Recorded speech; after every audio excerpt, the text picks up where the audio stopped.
जिवंत ठेवण्यासाठी जो मोर्चा आहे, शेतकऱ्यांना जिवंत ठेवण्यासाठी असलेल्या मोर्चावर अशा प्रकारच्या टीका टिप्पणी करणं हे या महाराष्ट्रातल्या पूरग्रस्त शेतकऱ्यांचा अपमान आहे. आजचा हंबरडा मोर्चा जो आहे हा शेतकऱ्यांचा आक्रोश हंबरडा हा फक्त देवेंद्र फडणवीस यांच्यापर्यंत नाही, तर महाराष्ट्रातला हा आक्रोश हंबरडा दिल्लीपर्यंत पोहोचावा यासाठीचा मोर्चा आहे. कशा प्रकारे शेतकऱ्यांची फसवणूक सुरू आहे, कशा प्रकारे शेतकऱ्याचा हालापेष्टा सुरू आहेत, कशा प्रकारे शेतकऱ्याला फसवलं जात आहे.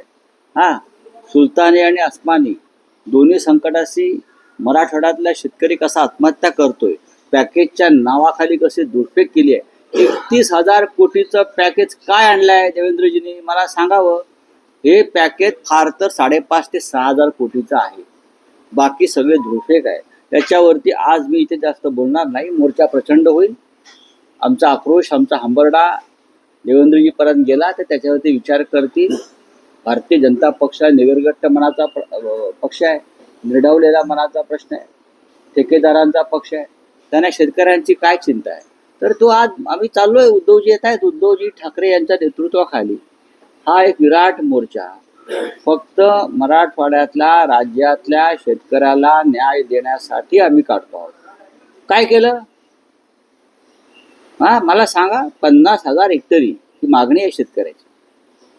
नुकसान भरपाई दिलंय का? नाही दिलं. कर्जमाफीची मागणी आहे शेतकऱ्याची, दिलंय का? नाही. यात आमचा काय संबंध आहे? आम्ही जिवंतच आहोत. आम्ही जिवंत नाही, तुमच्या छाताडावर बसलेलो आहोत, म्हणून तुम्हाला आमची भीती वाटते.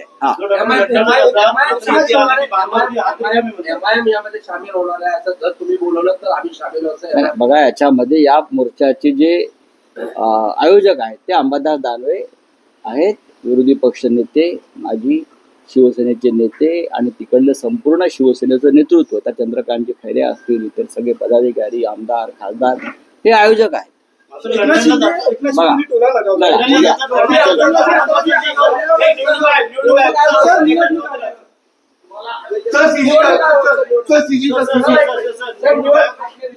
निवडणूक आयोगाची भेट घेणार आहात, त्यामध्ये मवियाचे नेते असतील, राज ठाकरे देखील सहभागी होतील. किती महत्वाची भेट आहे, पण तुम्ही औपचारिकता म्हणताय त्याला की फक्त औपचारिकता आहे. निवडणूक आयोगाला भेटणं ही औपचारिकता, काय ते काही करत नाही. तरी आमचे प्रश्न आहेत, काही शंका आहेत, काही रहस्य आहे. त्याचा उलगडा हा निवडणूक आयोगासमोरच करावा लागेल. आमच्या भूमिका वारंवार त्यांच्यासमोर मांडाव्या लागतील. ही लोकशाही व्यवस्थेनं निर्माण केलेली एक संविधानिक व्यवस्था आहे. 14 तारखेला दुपारी 12:30 वाजता राज्याचे मुख्य निवडणूक अधिकारी चोखलिंगम यांच्याकडे एक सर्वपक्षीय शिष्टमंडळ जाईल. त्याच्यामध्ये माननीय शरद पवार, माननीय उद्धव ठाकरे, प्रदेश काँग्रेसचे अध्यक्ष माननीय हर्षवर्धन सपकाळ, त्यानंतर मनसेचे प्रमुख राज ठाकरे सुद्धा या शिष्टमंडळामध्ये सहभागी आहेत. त्यानंतर कॉम्रेड अजित नवले, कॉम्रेड प्रकाश रेड्डी, कॉम्रेड सुभाष लांडे, त्यानंतर जयंतराव पाटील, असे सगळे सर्व पक्ष, आम्ही अबू आदमी यांना आमंत्रण दिलंय. आणि हा राजकीय विषय नसल्यामुळे निवडणूक आयोग हे संविधानिक पद आहे आणि राज्याच्या निवडणूक आयोगाचा विषय आहे आणि प्रत्येकाच्या काही समस्या आहेत, भाजपच्याही आहेत.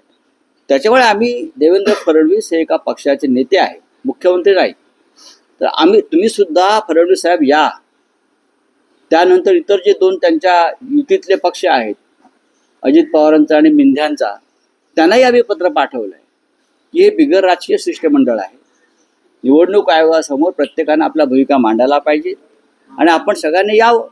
देवेंद्र फडणवीस यातले तज्ज्ञ आहेत. स्वतः नितीन गडकरी यांच्या मतदारसंघामध्ये 3 लाख मतं गाळली गेली त्यांचा पराभव करण्यासाठी भाजपच्या उमेदवाराचा, असं गडकरी साहेब म्हणतात. म्हणजे हा विषय गंभीर आहे. हे सगळे विषय निवडणूक आयोगापुढे मांडावे लागतात. त्यासाठी प्रत्येक राजकीय पक्षाच्या प्रतिनिधींनी यावं आणि त्या सहभागी व्हावं. हा काय विरोधी पक्षाचं किंवा महाविकास आघाडीचं शिष्टमंडळ नाही आहे. राज ठाकरे महाविकास आघाडीत अद्याप तरी नाहीत, तरी ते येत आहेत. विषय गंभीर आहे आणि देवेंद्र फडणवीस यांनी या शिष्टमंडळात सहभागी झाल्याशिवाय भारतीय जनता पक्षाला काय म्हणायचं आहे हे लोकांसमोर येणार नाही आणि आम्ही पूर्ण तयारीने जातो आणि त्यानंतर पत्रकार परिषद आहे यशवंतराव चव्हाण प्रतिष्ठानमध्ये, तिथे सुद्धा आम्ही आमच्या औपचारिकता म्हणजे हे भिंतीवर डोकं आपटून घेण्यासारखं आहे. ज्ञानेश कुमारकडे जाणं किंवा राज्याच्या निवडणूक आयोगाकडे जाणं, राजकीय दबावाखाली निवडणूक आयोग काम करतो. तरीही लोकशाही व्यवस्थेमध्ये निवडणूक आयोगाला भेटावं लागतं, आपल्या भूमिका मांडाव्या लागतात.